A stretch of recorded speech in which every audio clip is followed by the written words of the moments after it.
Hey, what's up guys? Shuckleking here, bringing you my draft analysis for COG, Champions of Galar Season 2. It's great to be back. Man, it's been a long time since I've done a video like this. And maybe a while since I've had a video on the channel anyway. It's been like a month, so I'll talk about that. But no, it's great that I was invited back to Champions of Galar. Of course I said yes, I had to. And currently it's the only league I'm doing, so it should be, all my Mons focus should be on Champions of Galar.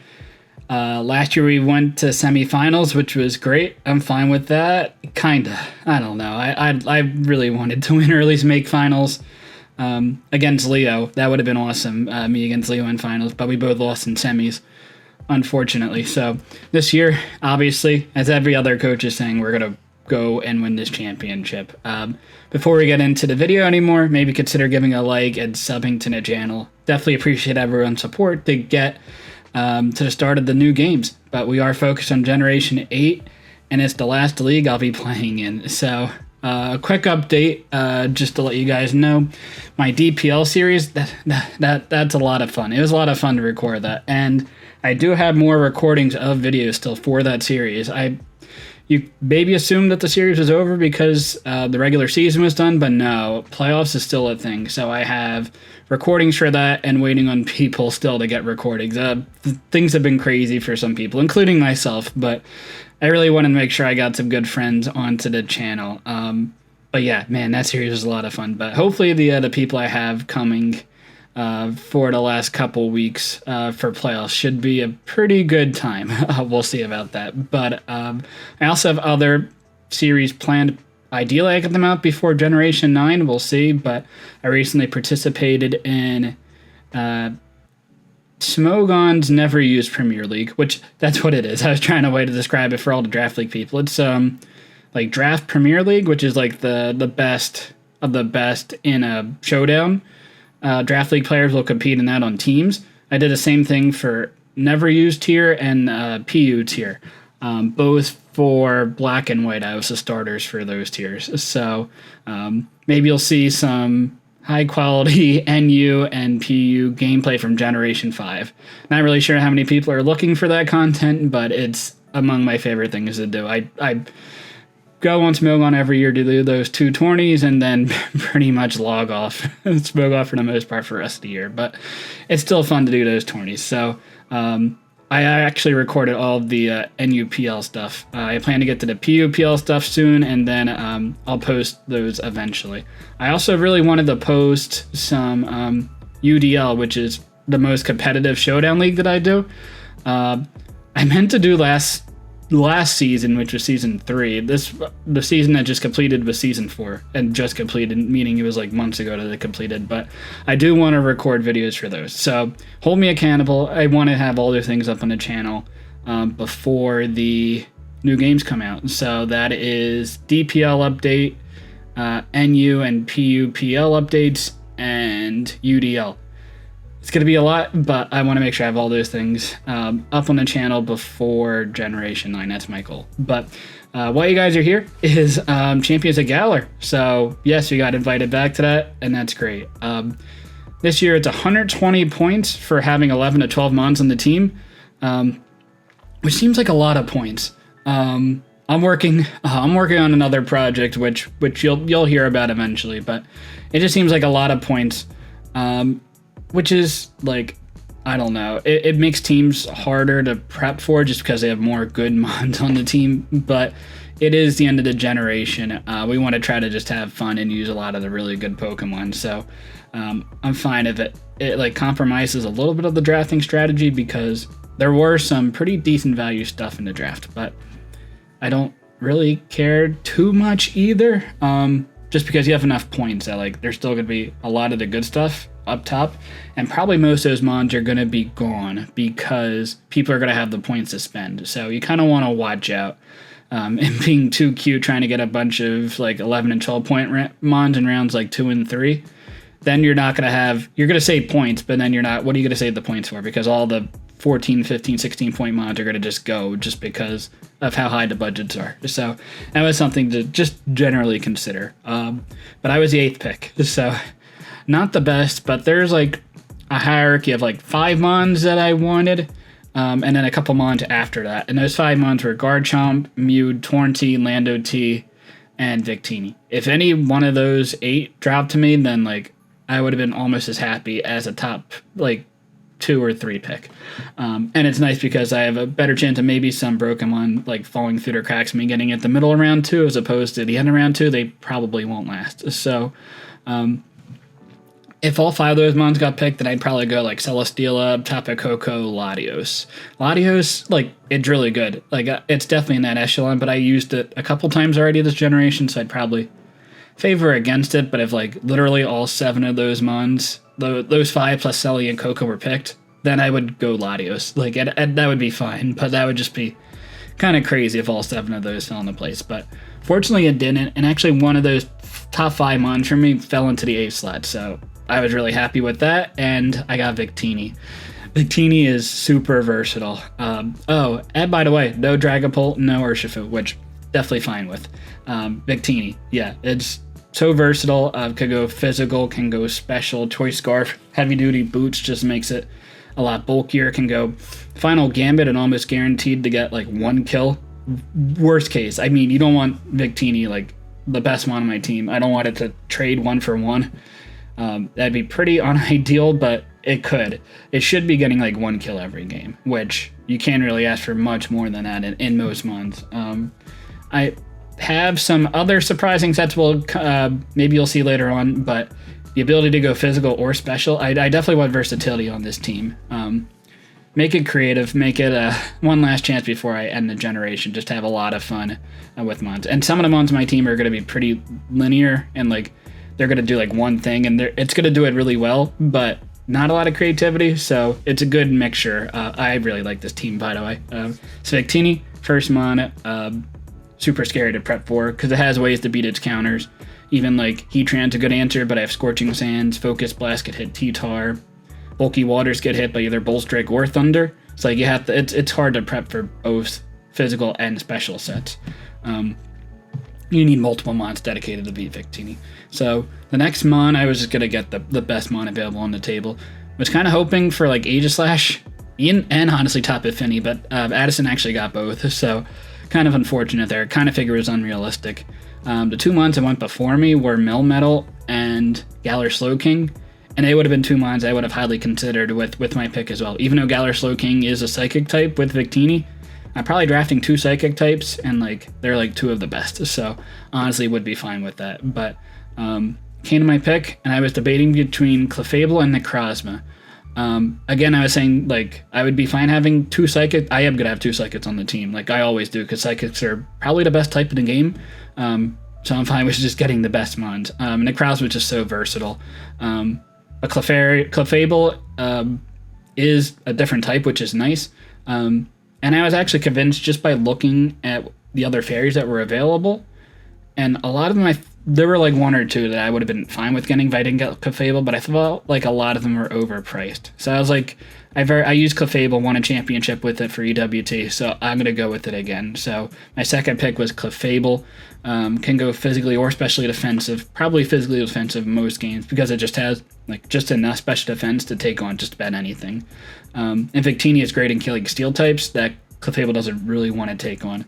Clefable can also be a Wish Passer in a Victini, which is cool, a Stealth Rock user, a Heal Bell user for Victini if it gets statushed or something like that. And Clefable's honestly a very scary sweeper.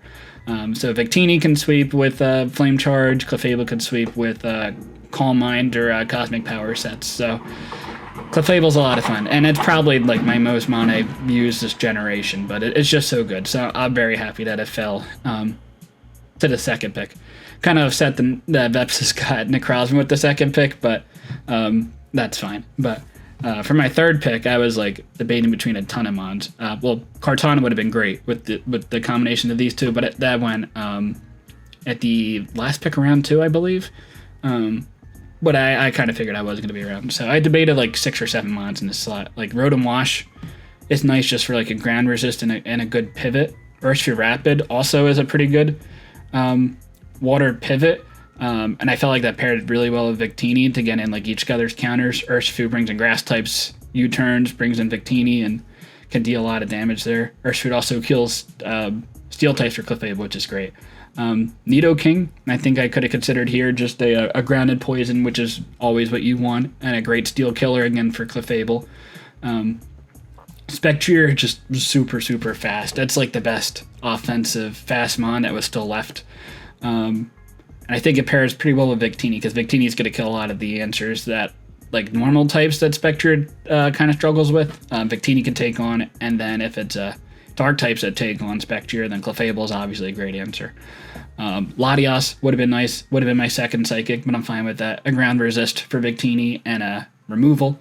What else? Buzzwole, just a great ground resist there as well. It has versatility in going Scarf or defensive sets or even like banded sets. Hits really hard. And Toxapex was another one I consider just to pair really well as like a defensive 4 with Clefable. Like those two plus like a solid ground resist, like, and like I don't need any more defense honestly on the team. Like they're just great as that combination there. But I went with a boring pick. I felt like it was not as good value as all those other mons that I mentioned, but I went with rotom-wash here. Again, I had rotom-wash plus Clefable for the EWT run, so that's kind of fun. I wasn't really planning on that, but I realized that after the fact. Like, oh, I had this combo before, and oh, it works pretty well. So I'm definitely pretty happy with this combination there. A Scarfer can go defensive, handles a lot of the top tier mons, which is a really cool combination. Defogger probably doesn't want to run it a lot, but it can. Will-O-Wisp, Pain Split, not the greatest recovery, but it's workable. So rotom-wash I'm fine with. And handles ground types that Victini doesn't really want to handle. So I'm really liking this combination of mons we got here.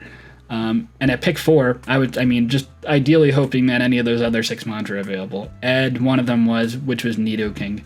Nidoking is, I don't know if I've ever used a mon in a full season, to be honest. I feel like people generally overvalue Nidoking and Nidoqueen and get them earlier than I'd like them to. But in this instance, I felt like it was a pretty decent opportunity to pick up Nidoking. It's a ground type, so Volt Switch isn't as spammable against my team. It's a grounded poison. Not that Toxic Spikes are that big of an issue, but Victini usually running boots. Clefable with a Magic Guard and rotom-wash being a thing. They don't care about Toxic Spikes that much, but it's always nice, and like the rest of the team like doesn't have to worry about them as much. Stealth Rocks offensively can go physical or special, which is nice. Probably going to run Life Orb just about every week. Maybe unless it's like a really threatening electric type, then I can run like bulkier sets, but you just want to run Nidoking to just run Life Orb and like wreak havoc. 3 attacks and sub, or just 4 attacks, or 3 attacks and Stealth Rocks. Just a really nice combination there. Also handles fairy types really well for potentially other ones we're getting in the future. Handles steel types really well for Clefable. And also handles grass types, so for rotom-wash. So this, I feel like, is a great combination here. But I feel like my team is a little bit slow. So I was able to get another one of those options from the 6 or 7 I really liked, which is Spectrier. Spectrier is one of those mons, like I said, I have like mons of decent versatility, like Victini, Nidoking, Clefable. Rotom-wash is not the most versatile, but it's fine. But Spectrier is definitely pretty linear in what it does. It's going to be a special attacking ghost type that's going to try to sweep games. It could be a Choice Scarf user if you really wanted it to, just to guarantee that speed, like basically everything. Specs will hit super hard unless a normal type is there. Hopefully I'll be able to get some fighting types that should pressure normals, and then if dark types are the answer to Spectrier, well, I have Clefable for that, so I'm okay. So Spectrier I like as just a really fast offensive option, and the momentum between Victini and rotom-wash I think is going to be really cool, just to get Spectrier to get free hits off.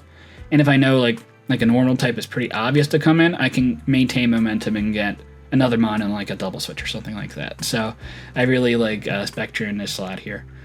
Pick 6. I am definitely weak to ghost types with Victini and Spectrier on the team. No, I have like the best ghost type in the game, either that or Gengar, however you interpret it. But regardless, like it's not as big of a concern. I have a really strong ghost resist, but good to have. But I am also weak to dark types. Now I have Clefable, which is maybe the best resist that there is, but it's good to have something that even deters it even more. Knockoff is not move you really want to take on Clefable, just you want those leftovers to make sure you live 2 hits. So my knockoff to turn on this team is the Cobalion. Cobalion is faster than Victini, which is definitely nice. It can go Scarfed. I feel like this is also pretty versatile mon. It can go special if you're not ready for it, like Focus Blast plus Flash Cannon and Calm Mindsets. It could be a rocker, pretty bulky. Offensively, it's not the strongest, but it has Close Combat, which is just a strong hitting move anyway, so it does enough damage. It can boost with Sword Stance. It can boost with Rock Polish sets, Calm Mind sets. It could be a Scarfer with Volt Switch, more momentum. It's a Steel type that doesn't resist flying types, which is unfortunate, but I have rotom-wash, which is maybe one of the best flying resists out there, especially like against Torn. And what else is it also? It doesn't want to take fairy hits, but I have Victini and Nidoking, so it's not like I'm that worried about Cobalion not being able to take on those 2 types. And I felt like Cobalion fit really well in this team. If you're going to go for a knockoff on my team, sure. Hit my Cobalion, give it an attack boost. So I don't think you really want to deal with that. So pick 7. I definitely wanted a second ground resist because I have Victini, I do have Cobalion, and I do have Nidoking, all being weak to it. And rotom-wash is, again, one of the best ground resists. But I definitely wanted a second one on this team. And a bulky grass type would be nice. I was definitely considering Uxie in this slot. I still don't have my second ghost type, so I'm in the clear there. Or my second psychic type, so I can get Uxie if I want to. Uxie was gone. Serena was another option I wanted as like a hazard remover as well, but that was taken. Nayware Mons, I don't know if I necessarily would have. I probably would have picked Uxie if it was on the table. Serena I wasn't as high on, but I also just figured I have enough points, and I was like consistently spending the most points out of anyone in the draft. But pick 7, I did not stop there. I spent a lot of points on another mon, which is Mandibuzz. Mandibuzz is maybe one of the best ghost resists. That's not like not an immunity, like one of the best ghost resist, bulkiest dark types out there. Kind of one-dimensional in what it does. Maybe pseudo setup bait, though it does have taunt and it does have U-turn as momentum to get in other offensive options. But I feel like this is a really nice pivot to pair with Clefable. Mandibuzz doesn't really want to take fighting types, and Clefable can do so. Also good at beating grass types, so I really like Mandibuzz with this pick here. It also has reliable recovery, which the only mon that did so far was Clefable. So I like having mons that can just sit there, continuously recover, maybe Toxic Soul or something like that. I have spent a lot of points though, and it's my second removal, so I'm pretty good removal between rotom-wash and Mandibuzz. I do only have 19 points left for 4 to 5 picks. Honestly, I felt like that was fine. With this next pick, I definitely wanted some more offense and more speed. I do have Cobalion and I do have Spectre and Victini, which is great, but I wanted something in the speed tier between Cobalion and Spectre. And I generally say speed tiers aren't that important, but I just want a lot of fast offensive options that are pretty versatile, or diverse options on my team. I think that's pretty important. And 3 mons that I felt like were also kind of underpriced were Inteleon, Tornadus, and Zygarde. Inteleon at 120 speed and like super strong special attack. It's one-dimensional and kind of rubs with Rotom-wash in a way. It's like it's slower. Rotom-wash is slower, but it has better coverage. So that kind of felt like a weird pick in Tornadus. I do have the Mandibuzz there, but Tornadus feels like a different role, obviously. But I decided to go with Zygarde. Nice to have a second really reliable physical breaker. Cobalion I wouldn't really consider as a physical breaker. It's only base 90 attack. You really need boost for it to do well. And Victini's obviously a great one. Nidoking, probably like 80% of the time you want to run special just because you take Life Orb recoil with Earthquake, which is unfortunate. But Zygarde is going to be going for Banded 1,000 Arrows, and it's also Banded Extreme Speeds. So it's like my first pretty good form of priority on the team. I do have like Sucker Punch, Rotom-wash, and Sucker Punch Nidoking, but they're not the most reliable options. I believe also Quick Attack Cobalion. I think that's a thing. Yeah, Banded Extreme Speed from Zygarde is a really good priority option. And 1,000 Arrows, you definitely want something to take that on. Mainly being a grass type, but if you're going to bring your grass type against Victini and Nidoking, well, good luck with that. If you're bringing your bulky fairy against my team, well, I do a Victini and Nidoking to take that on, so you can bring them if you want. And if you don't bring them, then Zygarde's pretty fast. It's frail, for sure, but it's going to be firing off super strong hits. It's Ice Week, but I feel like I have pretty decent ice resist with Victini, Cobalion, and Rotom-wash. So I really like how Zygarde fits on this team. It's a second ground with Nidoking, but they fulfill a lot of different roles. So now I have 11 points for 3 Mons. I definitely considered Mesprit in this slot. I believe it went before it came back to me, so like that wasn't even an option, but I probably would have gone Mesprit over Zygarde. I don't think anyone was picking Zygarde anyway, but if I picked Mesprit, I would have had 2 points for 2 Mons left. So it basically would have been like a 9 Pokemon team. So I wanted a little bit of versatility in those last 3 or 4 slots. I also wanted a really reliable fire resist, which are currently Victini and Rotom-wash. They're good for sure, but I feel like this next Mon also takes on flying types, which is nice, and that's Regirock. Regirock, very physically defensive Mon. It can run berries to probably live any hit. Could also be boots plus 30 to guaranteed live any one hit. Really, really worst case if I had to. It's also another rocker. I have 4 rockers on this team with Nidoking, Clefable, Cobalion, and Regirock.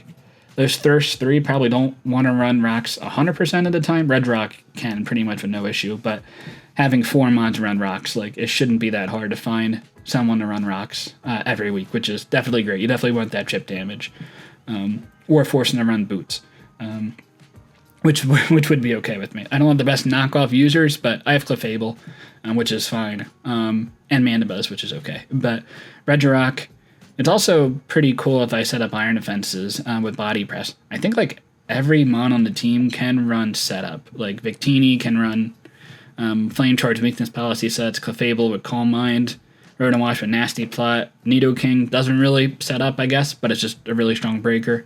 Spectrier sets up with Calm Mind or Nasty Plots and has a, Grim, I forget what the ability is, what's Spectrier's ability, Grimnay, to get special attack boosts. Cobalion sets up in a lot of different ways. Zygarde could be Coil, and Regirock could be Iron Defense, so definitely have to watch out for that. Could also be Curse.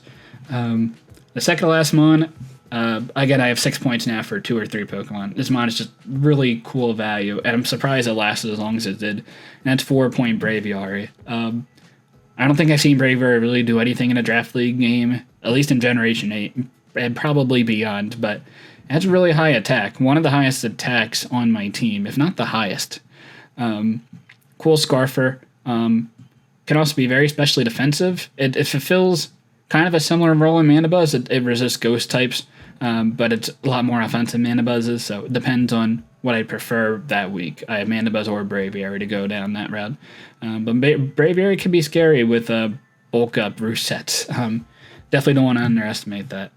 So I like the versatility there. It's a third Defogger, which is also cool. The last Pokemon I wanted was something to take on ground types, mainly being a grass type. I was holding back on a grass type for the longest time. Like I debated even Tangrowth in the Mandibuzz slot, but it didn't have removal, and that would have been definitely something I wanted to have. But I did get Braviary, so like having a grass type that is resistant to ground isn't as important, because now I have a third ground resist. It's not like Braviary is the best ground resist, but it's fine. I would have considered Lone Exeggutor in this slot, but it was taken, which is kind of unfortunate, but I really like a Mon that I feel like I'm going to be bringing for sure, and I feel like people will definitely under prep for it, probably every week. It's just whether I feel like it gets the opportunity, and that's Ferroseed. It gives me spikes. It can like basically hard counter a decent, almost all like bulky water types. Maybe outside of Volcanion. Like Ferroseed is going to be pretty annoying. With Leech Seed, it could be rest sets, it can be knockoff user, spikes user, because I don't have a spike user out on the team. So I do like Ferroseed in this last slot here. And fire types and fighting types aren't the most spammable against my team, so you might not even bring them, and then not having stab, like super effective moves to hit Ferroseed, it's going to be tough to take down. So yeah, that's my team. I'm really excited for this season, and a lot of the teams are really good. It's going to be tough competition, but I'm up for the task. I'm ready for playoffs. I'm ready for the championship. Crown is the best Wi-Fi player out there. We'll see. But yeah, again, make sure you guys like the video, consider subbing to the channel, and make sure you sub to all of the coaches that are participating in Champions of Galar. All the coaches are great. I'm really excited for this lineup that we got here. Yeah, thanks for watching this video, and until next time, later, guys.